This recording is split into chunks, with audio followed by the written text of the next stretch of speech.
Today we discussing more about the new article magnetic force on a wire carrying a current. This article number 10.5 in the page textbook 234. We already discussed in previous period this article. Here given a conducting wire as like cylindrical type shows and which is placed in the magnetic field, which magnetic field coming outward toward side. Here shows the circle type, small circle, small circle. When given symbol, that symbol its meaning is the magnetic field come from the paper and toward us असं समजायचं.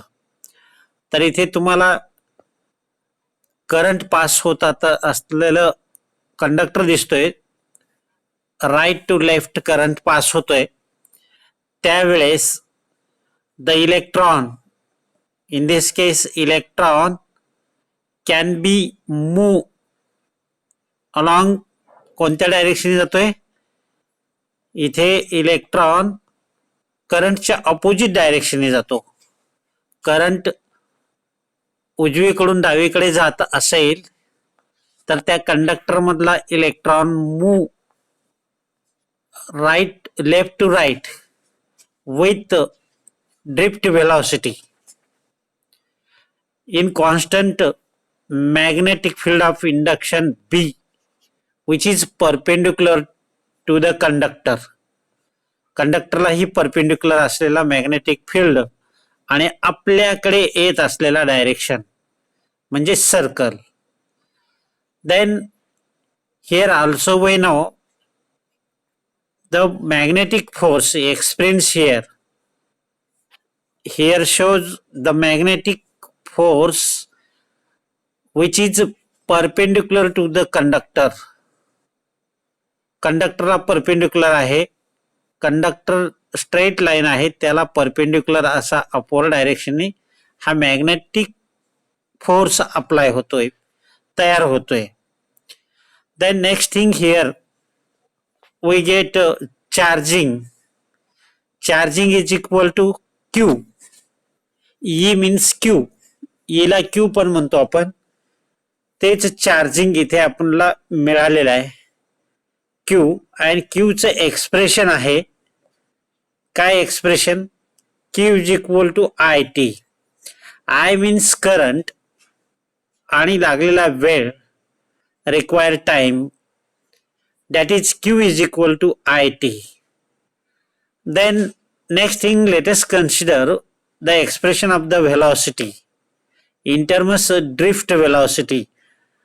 With drift velocity, the charge moving left to right or electron moving left to right, this V is equal to general expression we know by definition of the velocity, displacement or distance by time. In this case, distance means length of the conducting wire, which is shown in figure. L length, here consider length, and time, required time T. Then now here taking the expression for the time, this rearranging this T can be right here and V is right now divide. We get T is equal to L upon V, but V is drift velocity, here given drift velocity, so it can be write as time is equal to L upon Vd. Then put in equation charge Q. Q is equal to IT, the value of the T put in this case, we get the new expression, that is charge Q is equal to IL upon VD. This is says equation number 1. Then next thing, here we know in figure Fm with the magnetic force हे आपण बघितलेलं आहे. Next thing, when E having drift velocity in the magnetic field B, then the conductor experience the magnetic force in upward direction. ते आपण figure मध्ये बघितलेलं आहे. जेव्हा E हा मुव्हिंग होतो with drift velocity V right side in constant or uniform magnetic field, the conductor experiences the force and that force is upward direction.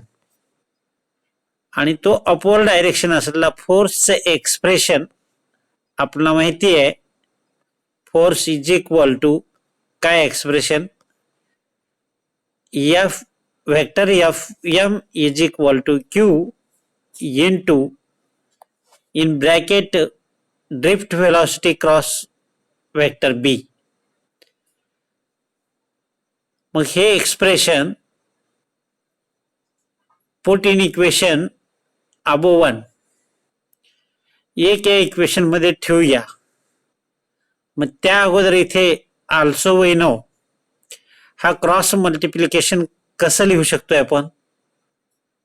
The cross multiplication velocity drift velocity cross B is equal to the product of only magnitude of the given vector drift velocity into magnetic field and sine angle between them. This value is put in equation 1. We get here काय मिळालं, equation 1 परत पहा इथे काय आहे. Equation 1 मध्ये Q is equal to I T upon VD आहे. तर ही Q ची किंमत इथे पुटअप केलेली आहे. इन केस हिअर Q ची किंमत IL अपॉन VD आणि V क्रॉस B ची किंमत VDB साइन थीटा हे पुटअप केलेली आहे. But in this case the sine theta is the 90 degree perpendicular असल्यामुळे आणि sign 90 is 1. So this above expression can be write as like magnetic force vector Fm is equal to I current, L length of the conductor and B perpendicularly applied constant uniform magnetic field and N is the unit vector. Then next thing, it can be right for in case cross product vector form. This can be right here, equation number 2.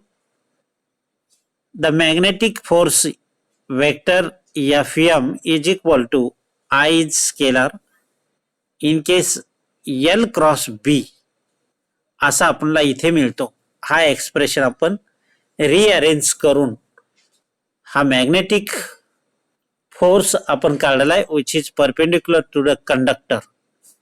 L is the length, I is the current passing through the conductor and B is the applied constant or uniform magnetic field which is perpendicular to the conductor and come out us direction.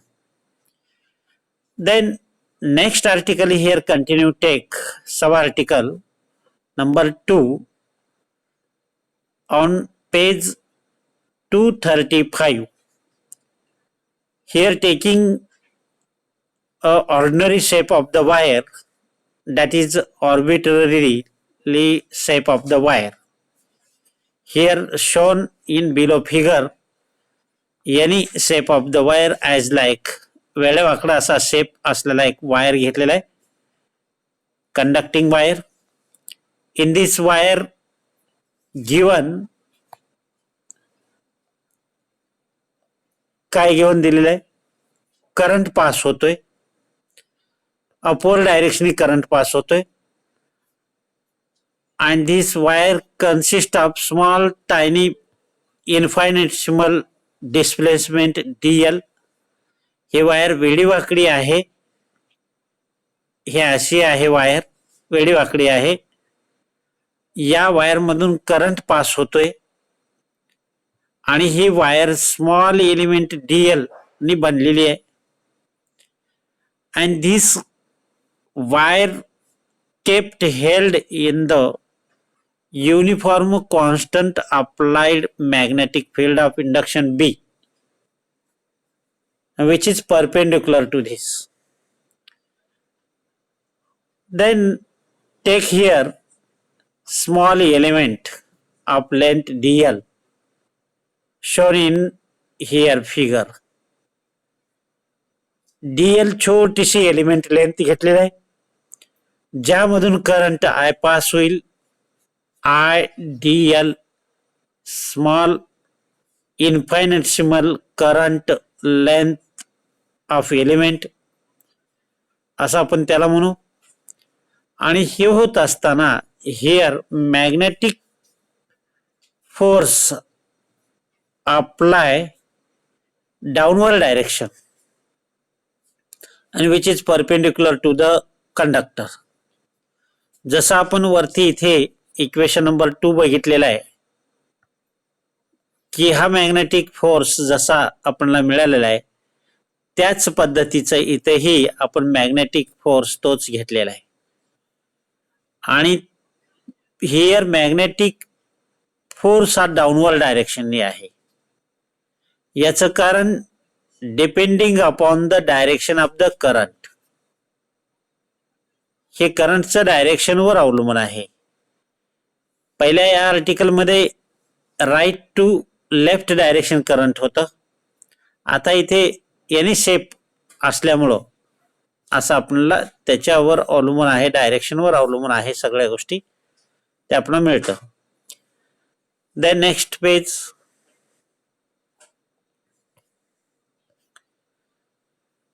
In this case, I be the current passing through the small element of length wire dl, आपल्याला माहित आहे. Also applied external magnetic field B coming out direction, हेही आपल्याला माहित आहे. Then here experience magnetic force due to perpendicular B, हेही आपल्याला माहित आहे. Then it can be right, आपल्याला माहित आहे हा एक्सप्रेशन माहित आहे, इक्वेशन नंबर 2 माहिती आहे, किंवा या आर्टिकल मधला हाही माहित आहे. Magnetic force is equal to I आणि व्हेक्टर क्रॉस प्रोडक्ट आहे L cross B, vector L cross B. आता आपण या आर्टिकल मध्ये काय घेतलेलं आहे, लेंथ डीएल घेतलेला आहे, म्हणून या एलच्या ऐवजी आपण काय लिहिणार, व्हेक्टर डीएल. म्हणजेच हा मॅग्नेटिक फोर्स काय मिळणार आहे, I vector DL cross vector B असं आपल्याला मिळणार आहे. तेच आपण इथे या पेजवर पाहतोय. या ठिकाणी small magnetic force D vector F M is equal to I vector DL cross vector B असा आपल्याला मिळालेला आहे. आणि जर हे टोटल मॅग्नेटिक फोर्स जर घ्यायचा असेल, हा टोटल मॅग्नेटिक फोर्स जर घ्यायचा असेल, म्हणजेच स्मॉल एलिमेंटनी हा बनलेला कंडक्टिंग वायर आहे, small small L L DL DL DL यांचं सम ऑफ म्हणजेच taking integration. Now take here integration, इथे इंटिग्रेशन घेतलं. Integration D vector F M is equal to integration I D L cross B. इथे I हे constant आहे, scalar quantity, so take outside only cross product of vector D L cross B. मग आता यामध्ये हे D L आहे, बी is constant आहे, हा व्हेक्टर बी हे कॉन्स्टंट आहे, कारण काय अप्लाय केला मॅग्नेटिक फील्ड बदलत नसतो. मात्र बदलणार आहे काय डी एल किंमत, कारण काय ही वायर जी आहे नंबर ऑफ डी एल नी बनलेली आहे, लेंथ स्मॉल डी एल म्हणजे तो कमी जास्त होऊ शकतो. म्हणून आपल्याला इथे काय सांगितलेलं आहे तर इंटिग्रेशन डी एल असा आहे इक्वेशन नंबर 3. हा टोटल मॅग्नेटिक फोर्स आपल्याला मिळालेला आहे. Next thing continuous article as similarly article but new article. याच आर्टिकल सारखा आहे पण इथे नवीन आर्टिकल म्हणून दिलेलं आहे, त्याचं सब आर्टिकल द्यायला हवा आहे पण इथे सब आर्टिकल म्हणून दिलेलं नाही आहे. तोच वरच्याच आर्टिकलचा फॉर्म आहे. हाच जो कंडक्टर आहे याच कंडक्टरचं फॉर्म हा ऑर्बिटली कुठल्याही डायरेक्शनचा हा कंडक्टर आहे, तरी याचं आपण हा पहिला टोक आणि दुसरा टोक जर एकत्र असा जोडला तर त्याचा शेप असा गोलाकार होणार नाही का, म्हणजे सर्कल तयार होणार नाही का, होईल ना. तर तोच सर्कल तयार केलेला आहे आणि सेम कंडिशन वापरलेली आहे. बघूया इथे दिलंय पहा, सेम म्हणजे आता आपण लिनियरली वायर घेतली, त्याच वायरचं first and last end connect we get ring type conductor. तर इथे आपल्याला असा एक कंडक्टर मिळालेला आहे, असा गोलाकार, त्याचा कुठेही एंड नाहीये. कुठेतरी एंड असेल का, नाही आहे. म्हणजे सुरुवात कुठे आणि लास्ट कुठे आहे माहिती नाहीये. पडेल का माहिती नाहीये. गोलाकार मध्ये सुरुवात तुम्ही समजायचं इथून सुरुवात आहे इथे संपलं असं समजायचं आहे, पण असं दिसतं का, नाही. मग यामध्ये करंट पास होतोय. In this circular conducting wire the current is pass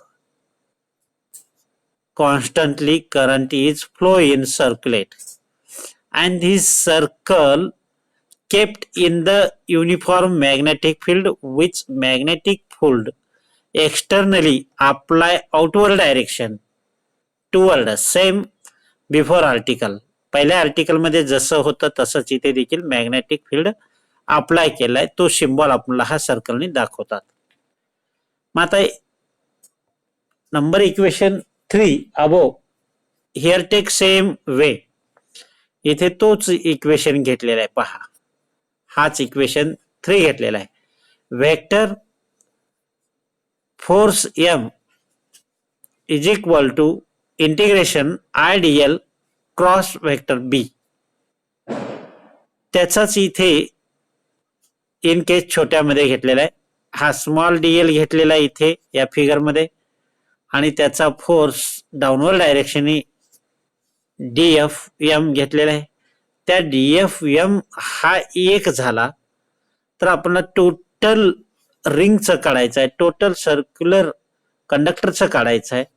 तर मग त्यासाठी टेकिंग हेअर इंटिग्रेशन, म्हणून इथे इंटिग्रेशन घेतला.